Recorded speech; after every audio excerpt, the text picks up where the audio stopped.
Usa ka dakong sunog ang miulbo sa bodega sa usa ka warehouse sa Zamboanga City kagahapon. Atong sayron ang detalye ini sa live report ni Krisa Dapitan. Krisa.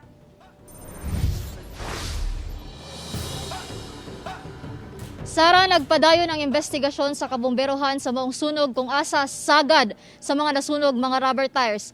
Kinalabi pa nga nakadala kini og kabalaka sa katawhan tungod sa epekto sa pagkasunog sa maong rubber tires.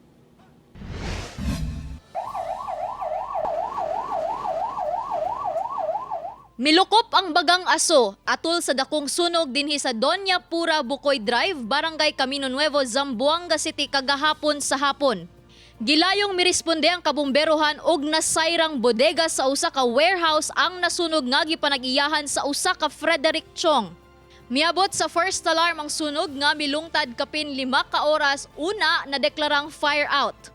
Mga rubbish tires o scrap o mga unused materials ang sagad sa mga nasunog. Duna say mga junk vehicles o mga dagkong equipment nga nalakip kasunog.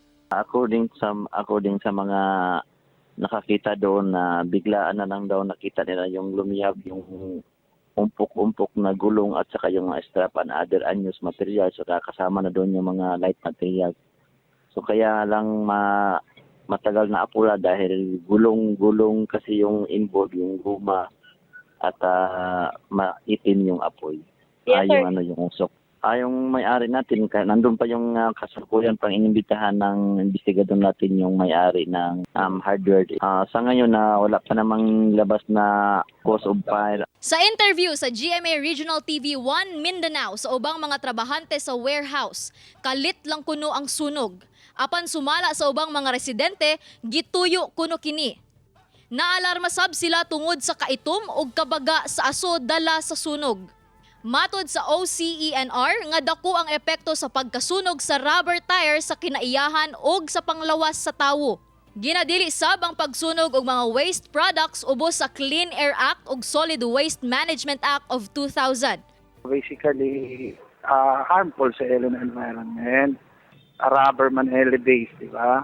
So, restricted ang sa LD aton government, LD aton national government, Environmental Management Bureau.